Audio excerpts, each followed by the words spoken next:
Good afternoon, welcome to my porch. I'm Jamie and this is Big Oaks Little Farm. Today I'm going to be planting tomatoes for my spring garden, and I wanted to show you how I make really cheap seed starting trays out of egg cartons. So because we have chickens, people give us egg cartons all the time. These plastic ones, I rarely ever actually put eggs in, but I love them for seed starting. Alright, so the first thing I'm going to do is cut the lid off. Now there are some of these, the 12 count ones, that actually come with this special lid where it kind of wraps around it.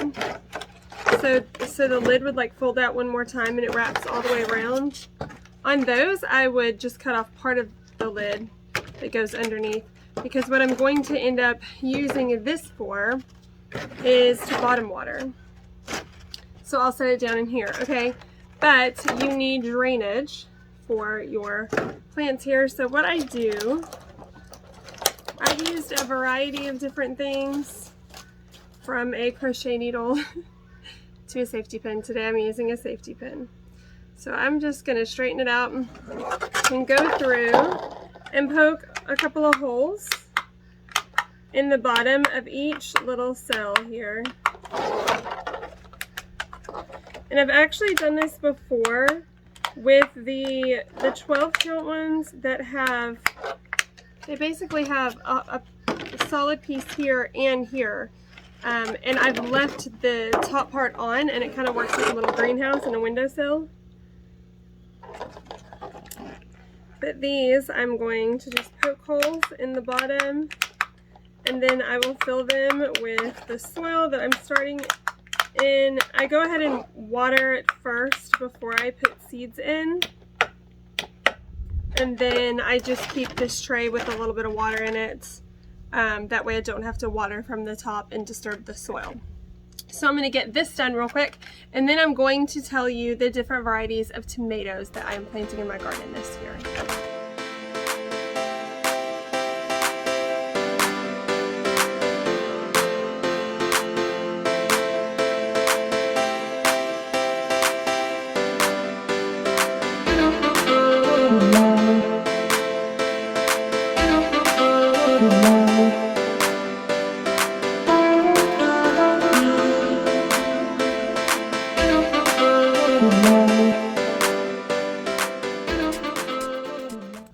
Okay, so now that I have all my seed trays ready, I'm going to tell you what I'm planting in them.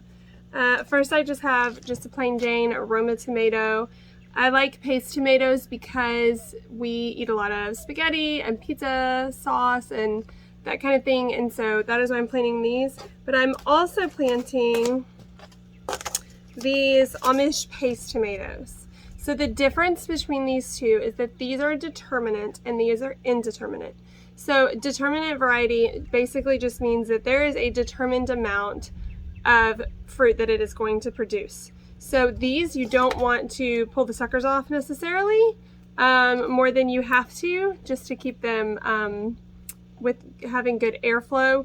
But you don't want to pull too many suckers off, because then you're losing fruit in this determined amount that this plant is going to produce. But the Amish paste tomatoes are indeterminate, which means you can take the suckers off and they'll still keep producing and producing. And I love that, because I love to pull the suckers off and start new tomato plants. That's actually how I got all of the tomato plants that I had in my garden last fall. Was late in the spring season, so more kind of summer, I started pulling suckers off and rooting them, and that is where my fall garden came from. Okay. So I saved some seeds from Cherokee Purple tomatoes. Last year I bought my Cherokee Purples from a friend of mine that has a greenhouse and grows. They have Hollow Oaks Farm in Kaufman, and they sell plant starts at the Kaufman Fresh Market. And so I got these from them, and they are amazing. This is probably my favorite large tomato, is this Cherokee Purple. Okay, I have these random old cherry tomato seeds. I'm not even sure where I got them from, but they're pretty old, so they might not germinate well, but I figure why not go ahead and plant those. While we're on the subject of cherry tomatoes, my favorite cherry tomato so far has been the black cherry tomatoes. These are so good. And in the summer, we had a lot of, in the fall really, had tons of cherry tomatoes, and I would just keep a bowl of all the cherry tomatoes on the kitchen counter that the kids knew they could just come and eat from. And these were always the first one that was all gone. They would pick through and get these. This is a new variety I'm going to plant, Brad's Atomic Grape Tomato, because look at that. Who doesn't want to taste that? Those are gorgeous. So I'm very excited about trying these out. Okay, so then these are some that I got at the seed exchange that we hosted out at our farm. White Tomasol, I guess I'm saying that right. So I'm excited to try these. I've never tried them before, so that'll be fun. And then also today I'm gonna go ahead and plant ground cherries, which are very similar to tomatoes. I've never grown these before. I've never had these before. They look like tomatillos, but a YouTuber that I watch has been for years suggesting these and saying how delicious they are. And so I thought I would give them a try. Normally, I also in my garden will have some more large varieties like Brandywines or Celebrities or Better Boys, something like that. But I don't have seeds for that. I just realized that I didn't save any seeds apparently for those last year. So if I decide to grow some of those, which I probably will get a couple, I'll probably just go buy the plants fairly soon actually, and then I'll probably pull off the first suckers I see to multiply said plants, because that's how I do things around here.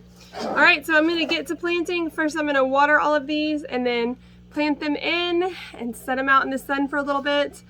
We are still getting freezing temps at night sometimes, or at least cold temps, so I won't leave them out, but I'm going to let them get some sun because it's a gorgeous day today.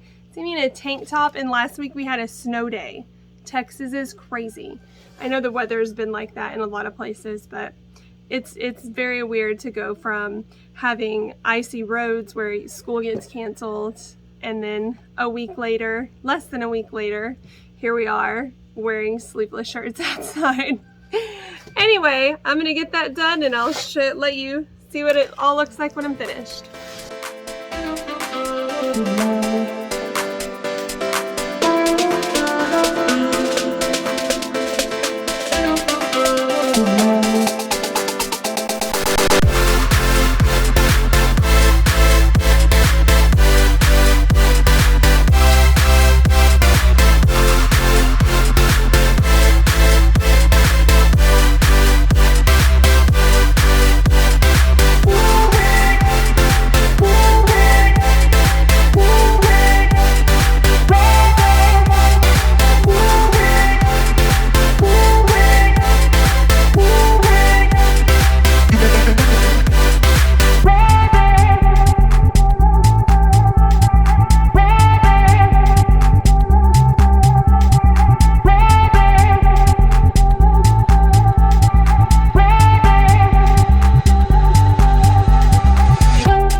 Okay, that is all of the tomatoes that I am planting today.